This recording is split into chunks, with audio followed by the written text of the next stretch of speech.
नमस्कार आदरणीय दर्शक महानुभाव, यति बेला हामी अर्घाखाँची जिल्लाको मालारानी गाउँपालिका वडा नम्बर 5 को यो चौगान डाँडा माथिपट्टि छ बस्ती, त्योभन्दा तलपट्टि यो पाखोमा छौँ। पाखोबारीमा उहाँ बुवाले चाहिँ यो ओखरहरू लगाउनु भएको छ। अरू के लगाउनु भएको छ, के सम्भावना देख्नु भयो र लगाउनु भयो भन्ने विषयमा कुराकानी गर्दैछौँ। सबैभन्दा पहिले हजुरलाई नमस्कार, स्वागत छ। हजुरको नाम भनिदिनुहोस्। कुलबहादुर चौहान है। हजुर, यो भेगमा चाहिँ यो पुरै भेगमा पहिला मकै लगाउनुहुन्थ्यो? मैले यसो सुरुमा भन्दाखेरि मकै लगाउने खेती जग्गामा फलफुल लाउँछु। 2035 सालदेखि मैले सुरु गरेको।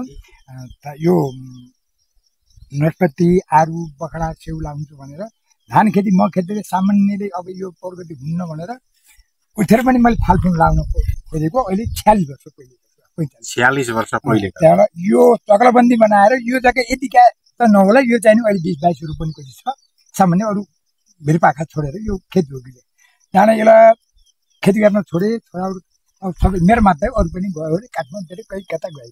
तर बाँझो रहेर अलिअलि उत्तिस लाग्यो। सबै यसलाई मनको डाहा मेट्न गएँ। उत्तिस लगाउनु भयो कि उत्तिस लागेको हो। यति बाक्लो बाक्लो उत्तिस किन आफै उम्रन्छ भने जाँदा जाने उत्तिस जाने कटाएर अहिले चाहिँ दाँते ओखर लाग्ने। अब ऊपट्टि 100 माथि एउटा 10-12 फलेका छन्, 100 उगाड छन्। अब यसलाई के नि उगाड भनेर दाँते ओखर लाउँ भनेर यहाँबाट मैले आफै पनि 200 दाना लिएर यो हाम्रो खन बिउराली माने त्यो थानादेखि मुनि उसमा छ। ए हजुर, त्यहाँ त्यो नर्सरीमा लाउन भन्ने मैले सोचेको।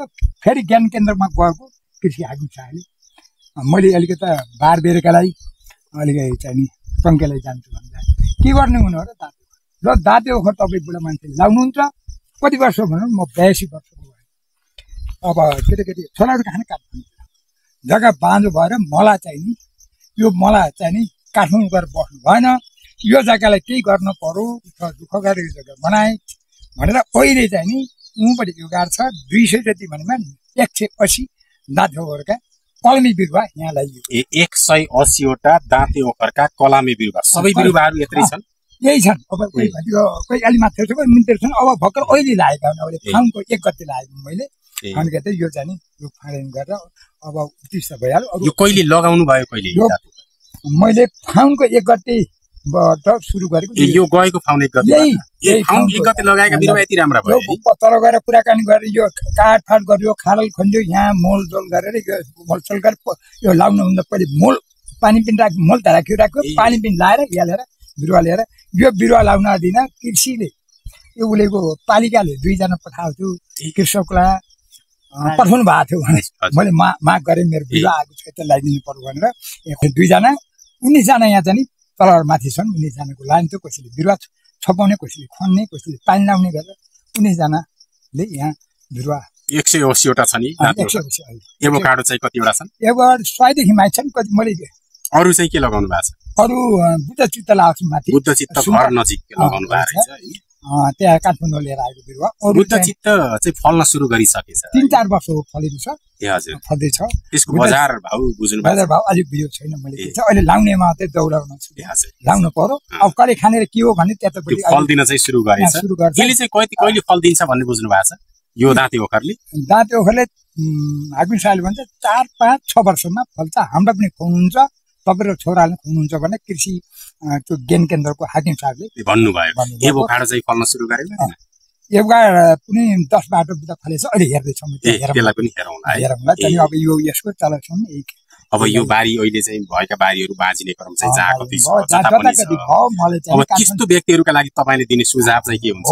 मैले लाएर मात्रै म यत्न गएको लाने, युवाले पनि लाउन् भनेर म यसलाई चाहिँ अझै देखाउन। परम्परागत खेती मकै जौ छर्न छोडियो, बाँचियो भने अब चाहिँ यसरी लगाउँदा बेस्ट हुने। भिरपाखा त हुन्न, यो दाँते ओखरलाई पनि भिरपाखा हराउँछ कता हुन, त्यति राम्रो पनि हुन्न। अहिले भर्खर लागेको बिरुवा समतल भागमा चाहिँ भर्खरै यही गर्ने फाउना लाग्यो। फाउन, चैत, वैशाख, जेठो भनौँ 3-4 महिना यत्रो भाउ भने आइसकेको हुन्छ भने 5-6 वर्षमा फल्छ।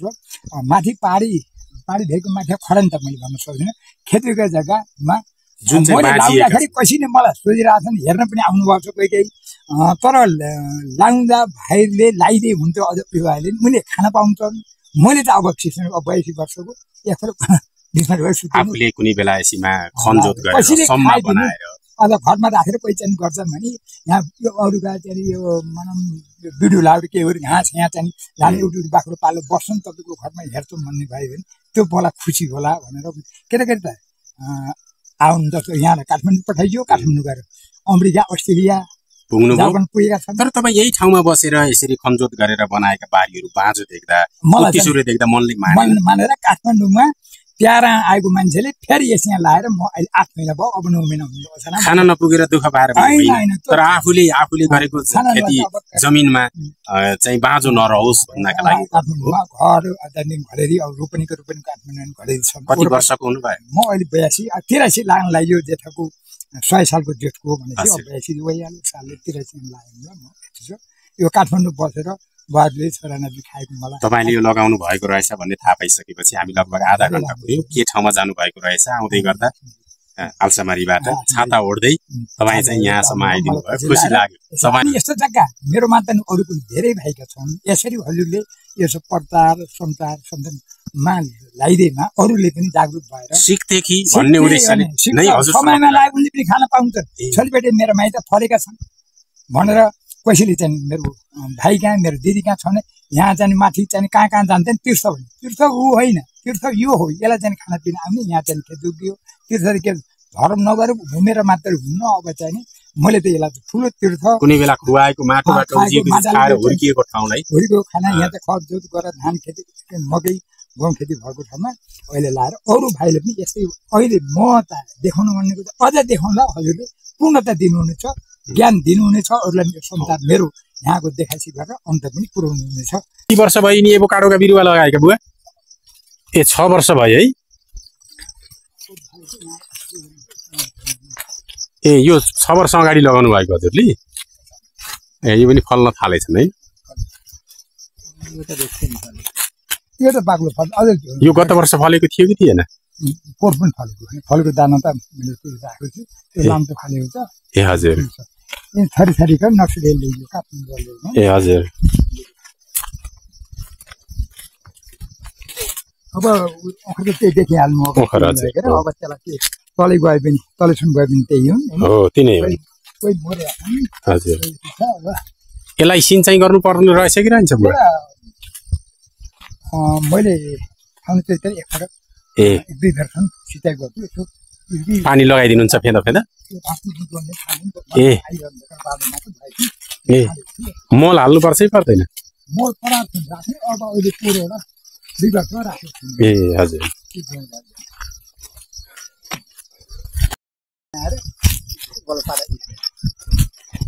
ए यिनी पनि सबै एभोकाडो हुन्? यो कहिले लगाउनु भएको यिनी चाहिँ? यो पोहोरका बर्खा अहिले गरेको बर्खा अहिले बर्खा यहाँ हुन्छ। अब यो 2 वर्ष अहिले दुईटा वर्ष ए फेरि पनि लगाइयो छुन्ने भन्ने कुरा भएन हजुर।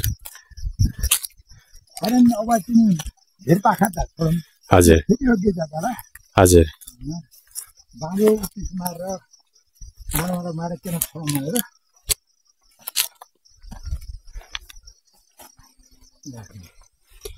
यो नखर्चेको दिन छैन ओहो यहाँबाट तलको सबै चाहिँ है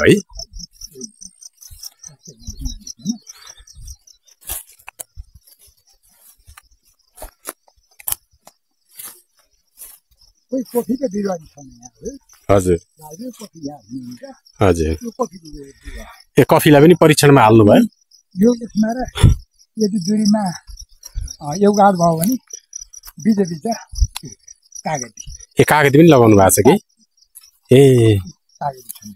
हजुर बिरुवा हो ए आफै मार्नु भयो नि यो बिरुवाले मार्न पठाएर 200 दाना दिएँ यहाँ उमारेर 50 लिएर आउँछु अरू के कति उम्रिहाल्नु गर्छ नि यहाँ लिएर यहाँ यसलाई कलम गरेर जहाँ मुरेका छन् त्यसलाई भर्ने ए अब त्यसलाई चाहिँ अब हुँ अब कृषि उसको मुख नचाउने आफै पनि ए आफै उत्पादन गर्न थाल्नु हो आफै चाहिँ लिएर ठिक छ यही गर्नु भने यहाँ